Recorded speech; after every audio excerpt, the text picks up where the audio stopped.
रानू चिड़िया नदी किनारे अपना मटका पानी से भरने आई होती है कि तभी गौरी कभी वहाँ पर आ जाती है और रानू चिड़िया की पिटाई करती है। अरे छोटी चिड़िया, मैं तुम्हें छोड़ूंगी नहीं। तुम्हारी बेटी की हिम्मत भी कैसे हुई मेरी बेटी को रुलाने की। अरे गौरी बहन, ये आप क्या कह रही है? बच्चों की छोटी मोटी बात पर आप लड़ाई करने आ जाती है, ये अच्छी बात नहीं है।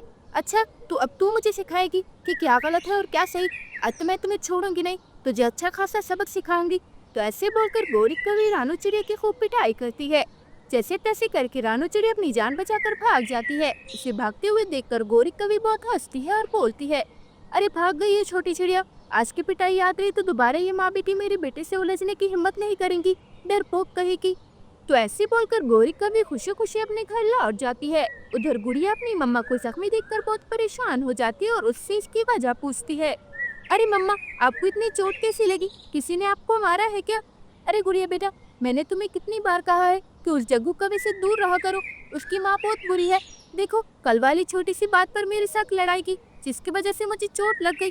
मुझे माफ कर दी मम्मा, आज के बाद मैं उस जग्गू से दूर रहूंगी और कभी भी उसके साथ खेलने नहीं जाऊंगी। तो ऐसे गुड़िया जग्गू कवि से दूर रहने का वादा करती है। कुछ दिन को लड़ जाती है। एक दिन गुड़िया सुबह सुबह अपने घर से निकल जाती है और मिट्ठू तोते के घर आ जाती है।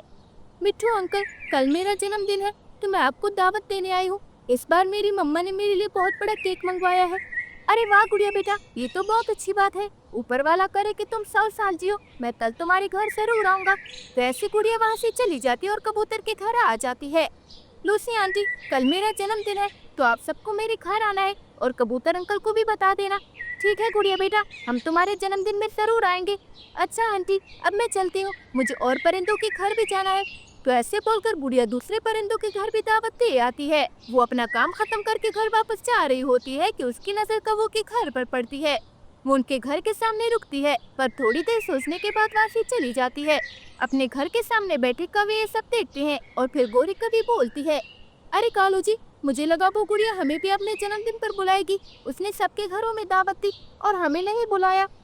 अरे वाह गौरी, तुम तो ऐसे बोल रही हो जैसे चिड़िया तुम्हारी बहुत अच्छी दोस्त हो। तुम्हें याद नहीं क्या, कुछ दिन पहले ही तुमने उस छोटी चिड़िया के साथ लड़ाई की थी। जब जंगल में सबसे लड़ाइयाँ करती फिरोगी तो भला कौन तुम्हें अपने जन्मदिन पर बुलाएगा।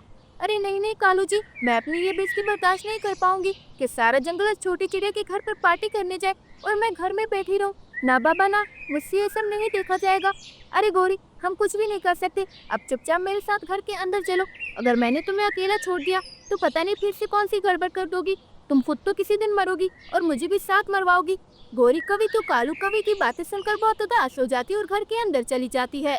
दूसरी तरफ बुढ़िया अपनी माँ से कहती है, मम्मा, मैंने सबके घरों में दावत दे दी और मैं गौरी आंटी के घर बिल्कुल भी नहीं गई। शाबाश मेरी प्यारी गुड़िया, अब से हम उन कौवों से कोई रिश्ता नहीं रखेंगे और ना ही उन्हें कभी अपने घर पर बुलाएंगे। वो है ही इसी लायक।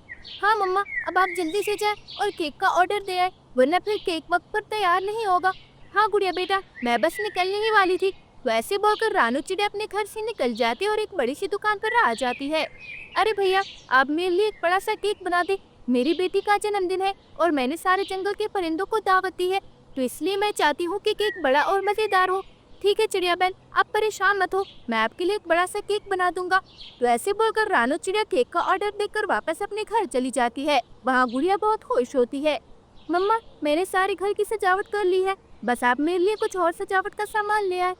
हाँ हाँ बेटा, मुझे याद है, मैं सजावट का बाकी सारा सामान भी ले आऊंगी।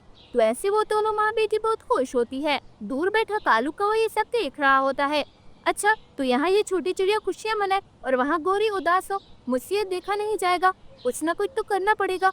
तो ऐसे सोचकर कालू कौवा जल्दी से अपने एक दोस्त के पास जाता है और उससे बोलता है, अरे बंटी दोस्त, मुझे कुछ ऐसी दवाई दो जिसे खाकर सब बीमार पड़ जाए और अपनी जगह से उठ ना पाए।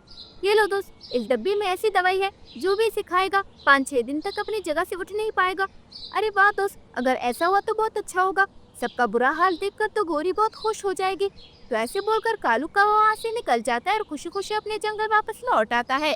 तब तक रानू चिड़िया गुड़िया के जन्मदिन के लिए बड़ा सा केक भी ले आती है। अरे मम्मा, आप तो मेरे जन्मदिन वाली टोपी लाना भूल ही गई। अरे हाँ गुड़िया बेटा, मैं जल्दी से जाती हूँ और तुम्हारे लिए टोपी ले आती हूँ, तब तक तुम केक के पास ही रुकना। तो ऐसे बोलकर रानू चिड़िया घर से निकल जाती है। इधर रानू चिड़िया टोपी लेने जाती है और उधर गुड़िया को एक बात याद आती है। अरे, मैं तो अपनी दोस्त मीनू को अपने जन्मदिन पर बुलाना भूल ही गई। अब जल्दी से जाती हूँ, वरना वो नाराज हो जाएगी।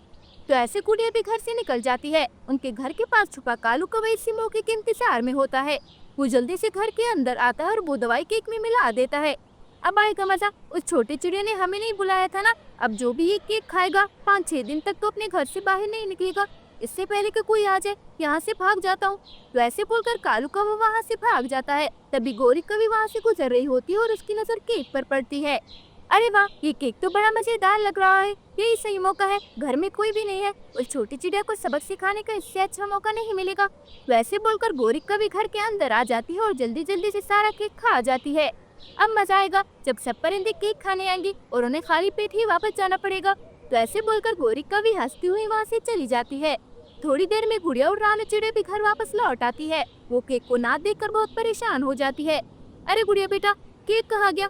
पता नहीं मम्मा, अभी तो यही पड़ा था। मैं बस अपनी दोस्त मीनू के घर गई थी, फिर इतनी जल्दी कहाँ गायब हो गया? अरे गुड़िया बेटा, मैं मना करके गई थी ना कि केक के पास ही रुकना, पर तुम हो कि मेरी एक नहीं सुनती।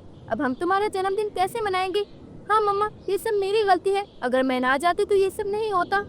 तो ऐसे वो दोनों माँ बेटी बहुत परेशान होती है। कितने में कबूतर केक लेकर उनके घर आ जाता है। ये लो गुड़िया बेटा, मैं आपके जन्मदिन पर आपके लिए केक लाया हूँ। केक देखकर तो गुड़िया बहुत खुश हो जाती है। थोड़ी देर में बाकी सारे परिंदे भी गुड़िया का जन्मदिन मनाने आ जाते हैं। वो केक खाते हैं और गुड़िया को तोहफे देकर खुशी खुशी वापस चले जाते हैं। पर दूसरी तरफ गोरी कभी का हाल बुरा होता है। वो तो ज्यादा दर्द की वजह से ठीक से खड़ी भी नहीं हो पाती।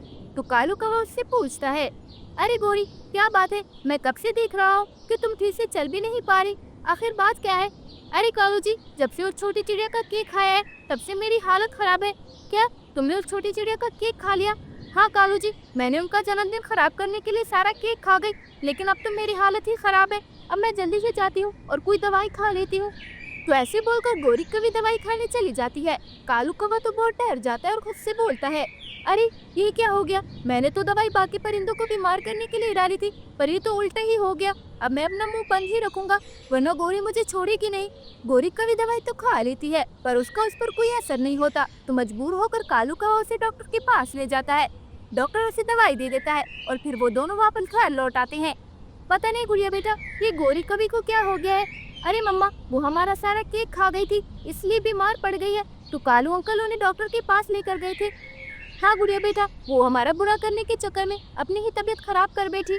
तो प्यारे दोस्तों, इससे हमें ये सीख मिलती है कि जो लोग दूसरों के लिए घटक होते हैं, अक्सर वो खुद ही उसमें गिर जाते हैं। अगर आपको मेरी ये वीडियो पसंद आई हो तो प्लीज़ लाइक, शेयर और सब्सक्राइब करके बेल आइकन के बटन को दबाना मत भूलिएगा। और हाँ, कमेंट भी ज़रूर कीजिएगा। धन्यवाद।